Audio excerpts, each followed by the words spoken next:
Hey guys, what's going on? Steven back again, and I'm back with another 40k video. So this video got requested, so I am checking it out. This video is by the channel Pancreas No Work. I hope I said that right. And the title of the video is called Every 40k Faction's Greatest Strength.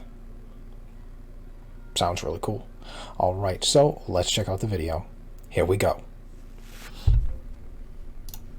40k factions are pretty powerful, a statement I'm sure you've never heard before. Of course there's stronger and weaker factions, but in a vacuum, all these guys have some pretty powerful stuff. Even the Tau could come up with some Exterminatus weapons if they wanted, they just for the most part don't want to. But every faction has one thing that makes them the strongest in the setting in their own way.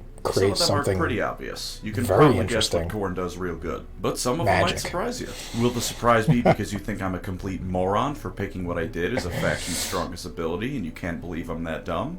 Perhaps. Perhaps it will. But we'll get to that as we potentially come to it. Today, we're not talking just super weapons and numbers, although those will come up. Instead, prepare for a journey of discovery. A journey to discover what makes your special little dudes the strongest ever in the setting in their own special little way. But before I start talking about all the various factions' different abilities, tell me, do you like to go fast? It's fun, isn't it? How about games where you go fast? If so, you're in luck, because allow me to introduce you to Asphalt Legends Unite, the sponsor of this video. I'm going to come right out the gate and say a real controversial statement. Racing games are fun. You know what's even more fun than that? Free-to-play racing games where you can do barrel rolls in the sky with a sports car. And that's what Asphalt Legends Unite is all about. And there's over 250 of these hypercars to collect that you can showcase in your garage. So the at the time I'm recording this video, I got my but if you think that's all there is, then you must be joking. Play it on Warhammer PS4 Plus and 5. Mini Play it on yesterday. Play it on PC. It's soon to be available on Switch and hell, play it on your Android or iPhone. Not only can you play with your friends, you can play it on the same account across all these platforms. No worries about losing any progression you've got. You and your friends can play together no matter what. That's my Player Warhammer progress Plus even Mini. carries over from Asphalt 9, which damn if that isn't a nice thing to see. It's a real pretty game too. Just scrolling through the list of cars you can unlock is a showcase of some of the most beautifully rendered cars I've ever seen, and the graphics really make cruising through the streets that much more spectacular. And you too can get in on this fantastic racing experience. Hang on, let me rephrase that. You should and will get in on this fantastic racing experience, because Asphalt Legends Unite has dropped and there's all sorts of rewards to be gotten. Use my link in the description and pinned comment or check out the QR code, and get ready for the racing experience of a lifetime.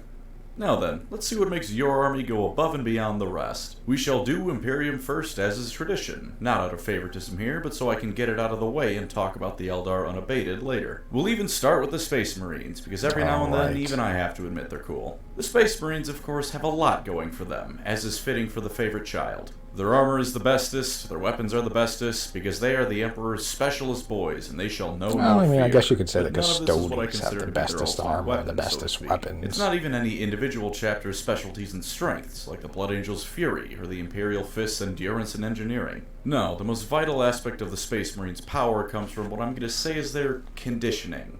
That sounds a bit simplistic, so let me explain. 40k has no shortage of things that are way stronger than a Space Marine. Ogryns could rip apart one with moderate difficulty at most, let alone something like a Bloodthirster. And if you don't mind me extrapolating some data from the tabletop for this one, Wraithguard are toughness 7, while Terminators are toughness 5. One of those lads can take a whole lot more punishment than the other, and it isn't the Emperor's finest. But the Space Marines are the most effective fighting force in the setting, not because they're strong, or their weapons are strong, or anything else like that. What makes Space Marines so effective is, for lack of a better word, what goes into creating a Space Marine. The Adeptus Astartes aren't just an unga-bunga beatstick, in spite of what certain chapters act like. A Space Marine is the most effective tool of war in the entire galaxy. They are disciplined to the point that them not being afraid of anything is a tabletop rule. They're rebuilt from the ground up to be the ultimate weapon. They're indoctrinated from the moment they become an aspirant as a child to be completely and utterly loyal to the Imperium and their chapter. With few exceptions, aka being a Dark Angel when a Fallen is potentially present, they don't let a single thing distract them from what must be done.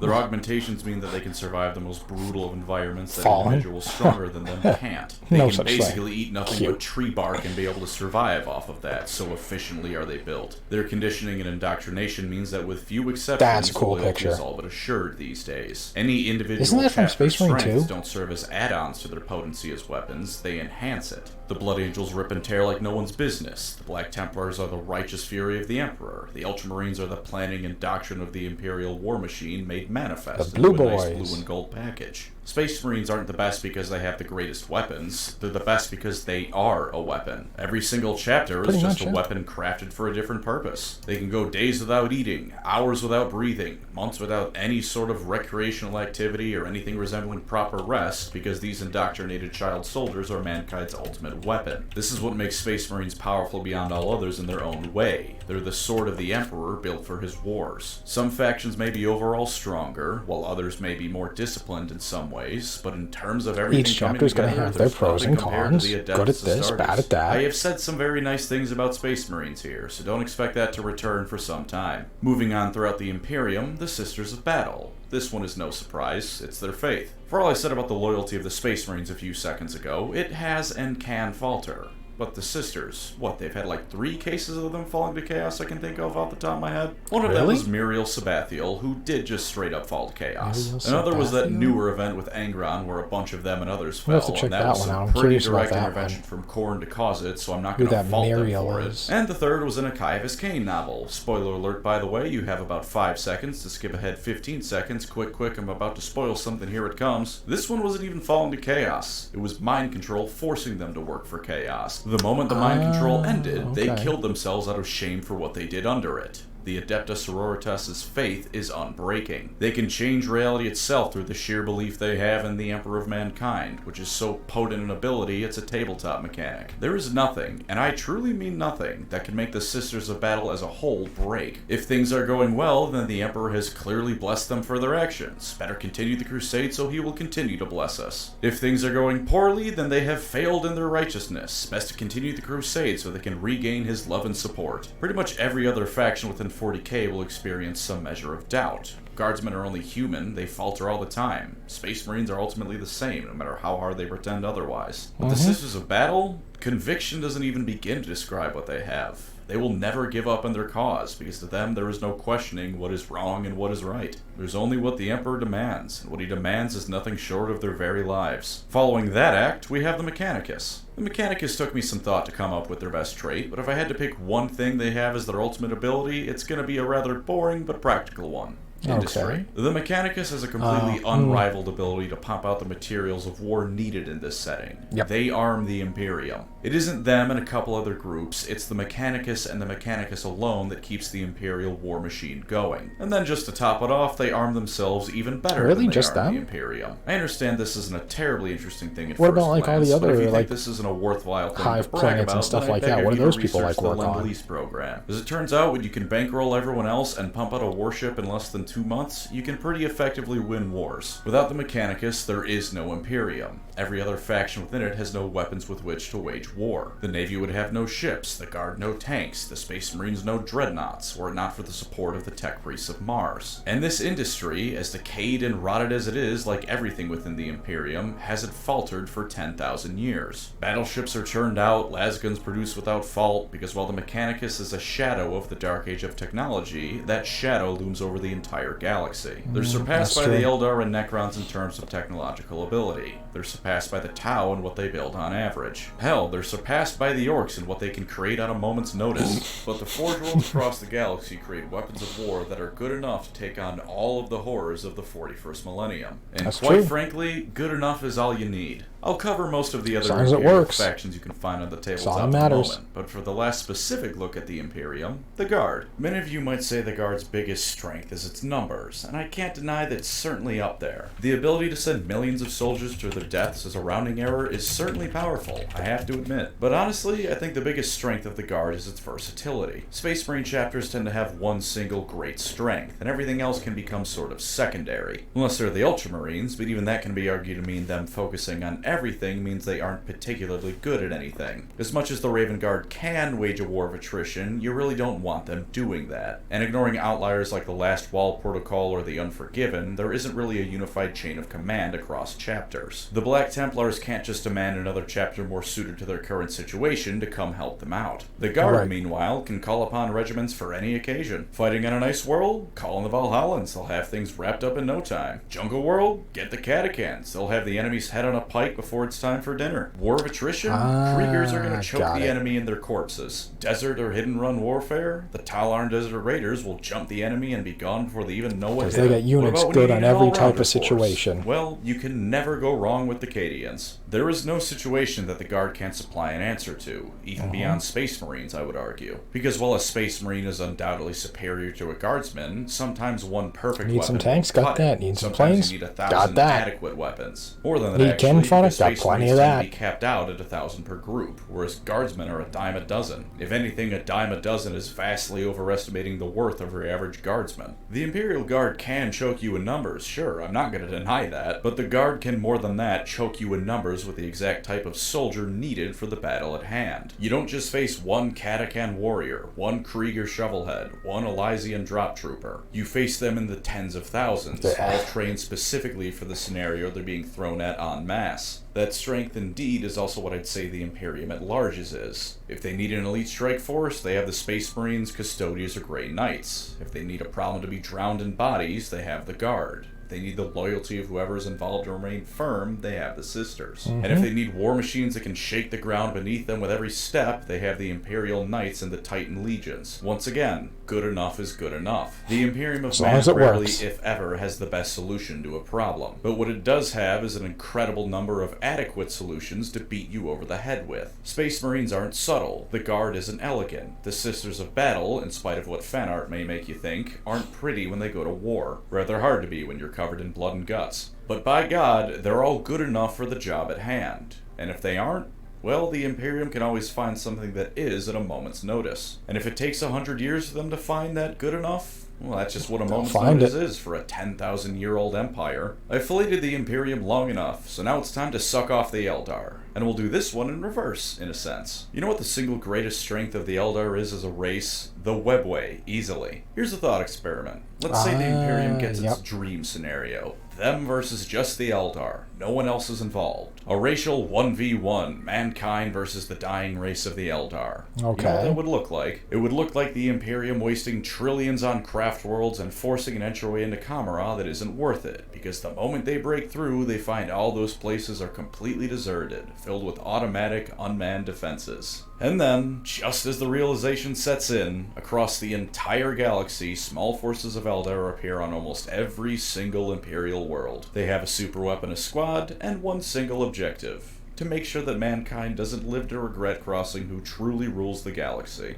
And as planet after planet is suddenly erased from existence, the High Lords realize they shouldn't have pissed off the race that can show up in your backyard with a planet killer on a whim. The Eldar can show up anywhere with anything at any time. Distance is meaningless because the Webway spans a galaxy and only they truly know how to use it on a factional level. You just might forget how powerful it is, because in actual writing, GW created the ultimate strategic tool of war and then forgot that it can do things beyond being used as a plot convenience. Realistically speaking, almost every battle the Eldar get into should involve 5 of them slipping a virus bomb onto a planet before walking back into the Webway, flipping off anyone who sees them. We are in full Eldar simp mode now, everyone, and we still have the factions of them to go through. For specifics, the Craftworld's ultimate ability is probably their psychic powers. No one handles the warp like the Eldar. They can use it more elegantly and effectively than even Tzeentch. This may be a massive cope, but the reason we usually hear about Farseers failing is because when they succeed, the Eldar aren't fighting. They've unknowingly tricked someone else into fighting in their stead. They can cause planet-wide extinction events at a thought. They can rewrite history with a wave of their hands. They can make you specifically have a massive brain hemorrhage because 20 generations down the line, your descendants would get one of them killed. No matter how firmly Slaanesh has nerfed them, no matter what Thousand Sons fans say, they are the masters of the Immaterium. To cross the Craftworlds is to have the psychic might and experience of 65 million years brought to bear against you, and you will suffer the consequences of it. The Drukhari strength of this faction, meanwhile, is quite simply their positioning. All of them, and I do mean all of them, are located in one spot: Kamara. You are not invading Kamara. They're quite frankly untouchable. Imperium invades in force, that entire force is getting sent to the arenas. What if demons are invading now? Oh look, the mandrakes just absorbed the demons into their edgy little dimension of darkness. You aren't Really? touching Even the if Dark the Eldar in Imperium any fully meaningful way, invaded because they have Comrade? the mother of all home field advantages and I they're don't only know. too happy to use it. As far as they're concerned, an invasion just means the slaves are coming to them. And when it's time to go on the offense, Vect and the Cabals can orchestrate massive raids or small skirmishes on a whim, because everyone they need to worry about recruiting that is would be within a very arm's reach. interesting battle And to for see. the Harlequins, their ace in the hole isn't actually anything the Harlequins themselves have. It's Kegarak. They have the last remaining Eldar god actively walking among them and saving them from Slaanesh upon death. Funny thing about gods in this setting is that the more followers and worship they get, the stronger cool. they are. And there's only been more and more Harlequins as time has gone by. Kegarak is stronger than ever before, unlike what passes for what's left of the Eldar pantheon. The Laughing God gives them unparalleled access and knowledge of the Webway, keeps them safe from pretty much every faction, and while we never hear of him intervening directly, we do know he sometimes walks amongst his mortal followers. Given that, I'm Really? sure there's been a Walks couple of threats to amongst the them. Harlequins Interesting. ass blasted straight to Kingdom Come, personally. As long as Kegarak lives, the Harlequins will never be truly defeated. And until he finally dies, the galaxy will have to contend with an endless supply of whoopee cushions under thrones and joy buzzer handshakes, courtesy of the followers of one of the only named characters in 40k who can take a joke. Moving on from elves, I forgot the Anari. They have that whisper thing that means they don't need soul stones when they die. Kinda like how Kegarak saves the Harlequins from Slaanesh, only less effective, because a blank can just turn this off. Moving on to their foes from ages long past, Oh, the Necrons. yeah.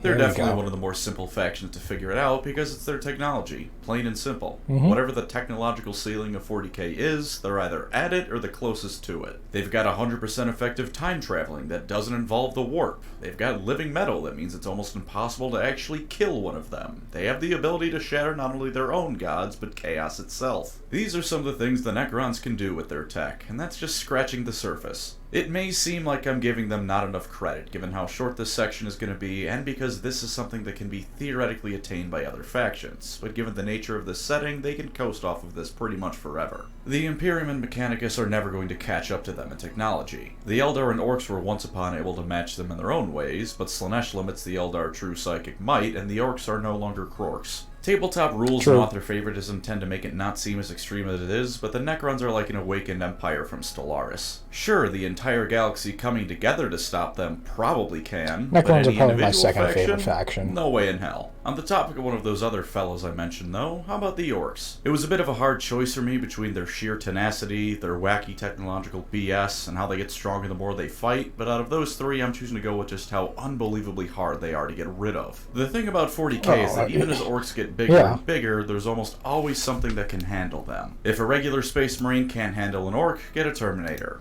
If that's not big enough, get a Custodian. Scale it up until eventually you just bombard the planet to kill the big lad. And their magical, believe-it-in-reality tech is all over the place. Depending on how you read their lore, it can be just that, or it can be limited to things like red paint making things go faster. So with that as its own thing isn't And their purple is strongest suit, I sneaky. would say. Also, the Sisters of Battle are kind of stealing that gimmick with their own faith stuff. But Orcs are harder to kill than just about anyone else, on both an individual level and as a species. If you blow off an Orc's arm, he's just gonna put a claw in place of it to kill you next time. If you shoot one with a Lehman Russ, there's a decent chance to do what Ghazghkull did and just nap it off. And if you cut off their head, Really? they'll just put the goddamn thing back on and continue unimpeded after a little nap. To say nothing of trying to get rid of Orcs as a whole once they touch down on a planet, you have to pretty much render the entire thing uninhabitable to make sure all the spores are truly gone, and even then it might not work. If you miss even one, sooner or later there's gonna be more Orcs. Oh, More yes. Orcs are gonna be just as tough as the last batch, albeit probably closer to their fantasy counterparts in terms of weaponry. No matter how hard you try, you're never getting rid of the Orcs. They eat bullets like french fries and they were seemingly designed to be impossible to kill, which actually sort of makes sense, you know? The old ones probably designed them with Necron weaponry in mind, which can completely scour a planet clean of life. Compared to that, it's no wonder a lasgun barely registers to them and bolters of anything make them excited. On the topic of scouring planets clean, the Leagues of Votann. Their ace in the hole is rather predictably the Votann, because even as diminished as many of them are, Don't really the know Votann are anything completely about nuts. They act as mini Astronomicons, so the kin can safely transverse the warp and completely ignore the Great Rift, blotting out the real deal. If there's a technological field that exists, they're unrivaled in it, with the exceptions of only the greatest Necron minds. They let the kin pump out the finest of weapons and equipment reminiscent of Dark Age of technology humanity. They can more or less resurrect the dead, because every dead squat has their minds and genealogy uploaded into the things. Given how they shine in the warp and anything to do with genetic science and Warhammer is magic in all but name, I have absolutely no problem believing that the souls of dead kin get shunted into these new clone bodies.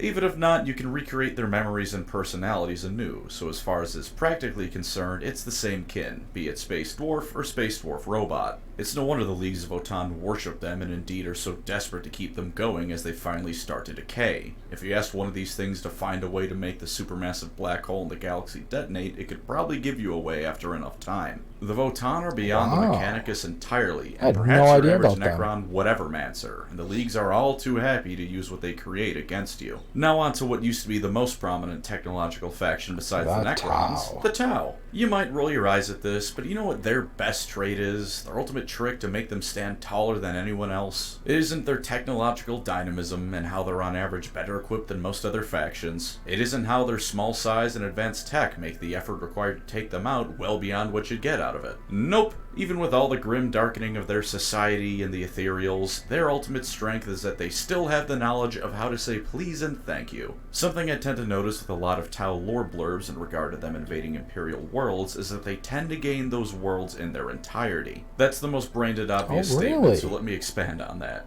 They don't gain the planet, they gain the world. All the people and industry and resources on it become part of the Tau Empire, rather than them just inheriting a bombed-out husk of a planet. When you don't kill everyone present, you can make use of them when you conquer the world. Even better, when you treat them well and improve their quality of life, they'll want to join you. By no means difficult for most Imperial citizens. Not only do they tend to look more favorably these guys don't care about me, but these guys are trying to help me. Does this always happen? Of course not. Sometimes Imperial citizens are so damned brainwashed they see the Tau offering them basic human rights and consider it a foul Xenos trick. But pretty frequently, it works. Entire planets or systems join them because it's a better deal than the Imperium, and the Imperium itself is occasionally happy to work with them against a greater enemy because the Tau are willing to work with them. It's led to a sort of live and let live relationship between the two empires, at least as far as that kind of thing can be extended in 40k. Funny, the guys who just want a little bit more land and resources are far better neighbors to have than Tyranids, Orcs, and Chaos. Who would have thought? Sentiment supporting the Tau is by no means uncommon in worlds that border the Empire, and given their position, there's an argument to be made that the Tau, for all they're the new kids on the block, are playing the long game phenomenally well. No one can afford to commit fully to invading the Tau Empire. The Tau, meanwhile, can't afford to get into all-out war with anyone else either, but they can quietly snatch some border worlds here and there and add it to their realm.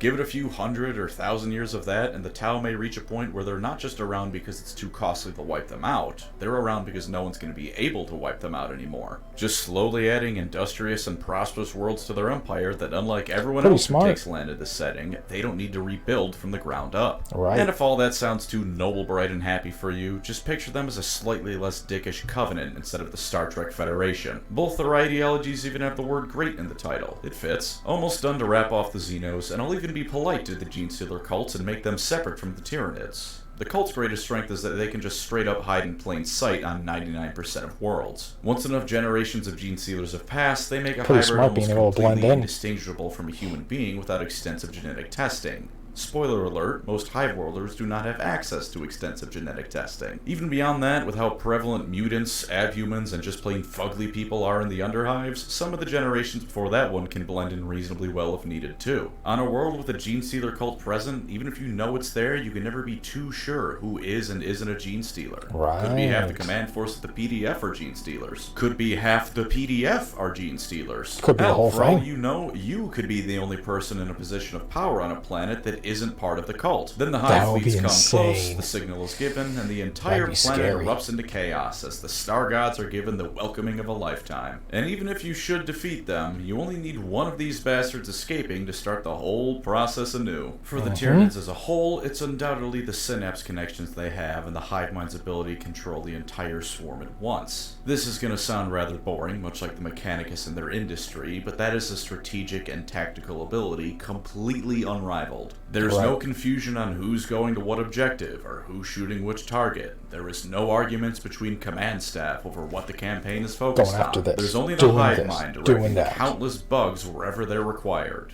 Can it be disrupted? Yeah, sure. But aside from disrupting it just turning the Tyranids into feral monsters who will likely still want to eat you, disrupting it involves killing something that for one reason or another is quite difficult to kill. And they can be pretty easily replaced, all things considered. There's even a quote by Marneus Calgar essentially saying that they have tactics far beyond that of mindless beasts, and that they are not to be underestimated. They attack you from all sides at the same time, hitting every possible resource you have with overwhelming force. The Tyranids have no doubt, no hesitation, no room for things to be considered or their minds to be changed. There is only the hive mind's will. There's no consideration of if they're doing the right thing. There isn't even the slightest of delays in command. Humanity needs its Vox transmitters, the Necrons need whatever quantum supercomputer BS they have, and hell, even the Eldar need to form the thought in their mind to psychically communicate where they want their fellow Aspect Warriors to attack. But in perfect unison do the Tyranids descend on their foes. In spite of what their list of defeats will tell you, the Tyranids are fucking horrifying. The last one might be cheating, but I'm going to cover the Chaos Marines altogether, because I think there's a shared strength they all have.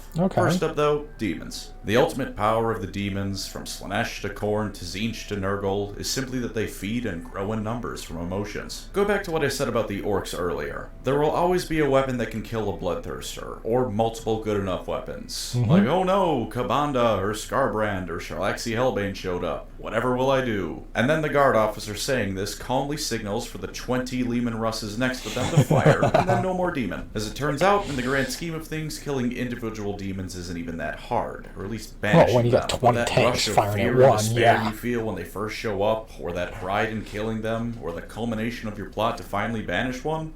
All of those things feed the Chaos Gods and their demons. Those emotions make more demons. And if another demon doesn't pop out from these emotions, it's probably because their patron god decided to use them to empower a demon instead. It's why killing all life is one of the few ways people think you could truly defeat the Chaos Gods. Why the Emperor's plan to use the Webway ultimately wouldn't work. You can shield people from the demons on the outside, but you can't shield them from their own inner demons, as it were. Not unless Phase 2 of that plan was the galaxy's largest therapy project ever conceived. The Chaos Marines, meanwhile, I'll share one thing that makes them stand out and be powerful in a way others aren't. And I'm just going to tell you right now, this is going to be the edgiest, most angst-ridden teenager thing I've ever put on this channel. But that kind of energy feeds 40k, so who cares? Are you ready? The thing I think makes Chaos Marines the strongest in their own way is their sheer, unrelenting hatred they feel at almost every waking moment. Realistically speaking, the Scouring should have been the end of them. They had no industry aside from what? A couple Forge Worlds the Dark Mechanicum set up or teleported into the warp? They had no supply chains. Half of them no longer had a chain of command because their Primarch was dead or pouting in a corner.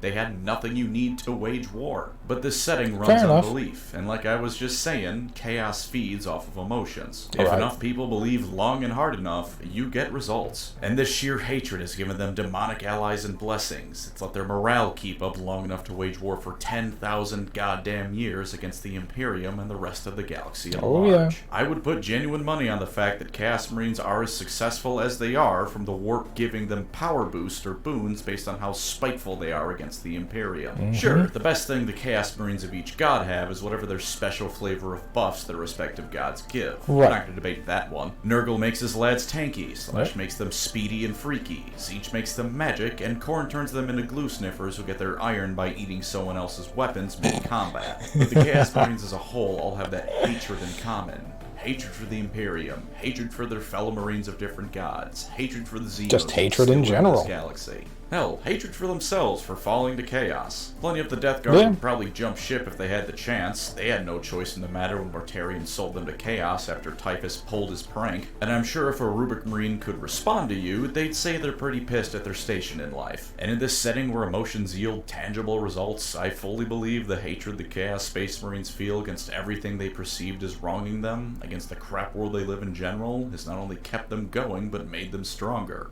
Sometimes Palpatine is right, and you just need to give into your anger. I am 12, and this is deep. And that's every 40k faction's best ability. Not their strongest weapons, but the things that give them an edge that no one else can quite match. Right. Thank you as always to my wonderful channel members. That was pretty you cool. Were the edgy writing to my 40k, the spice that makes everything tick, even if it might be Yeah, that just was a really good tiny bit video. embarrassing. If you'd like to support the channel, feel free to subscribe or become a member. I like that video. I'm going to have to check out more of his videos, because these are really Take good. care out there. Oh. I lied to you about the Leagues of Otan. Their best ability is saying rock and stone. That's all it is. Okay, there we go. Yeah, that was a really good video. I like that video. Like I said, I'm going to have to check out more of his videos and stuff like that. But yeah, that was really interesting learning about every faction's greatest strength, you know, not necessarily being their weapons, just, you know, overall conditioning, training, this, that, you know, the webway, psychic abilities, you know, versatility and stuff like that, you know, the Imperial Guard, you know, whatever you need, you know, they got, you know, you're being attacked by flying things, well, we got, you know, we got the Imperial Navy, we'll fly in all of our ships and take them out, you know, oh, we're on a cold planet, send in these guys, we're on a desert, send in these guys, you know, it was very cool, very interesting to learn about, you know, all their strengths that weren't necessarily weapons, you know, so that was a very cool video. I like that. Thank you for suggesting me to check it out. I'm glad I did, because this was good.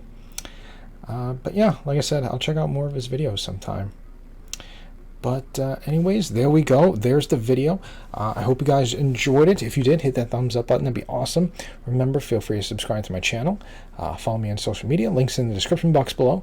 And if there's any other videos you guys want me to check out, let me know down below in the comments section, or leave a link, or post it over on my Discord channel, wherever, and I'd be glad to check it out. You know, I'm glad I checked this video out. So yeah, always up for suggestions.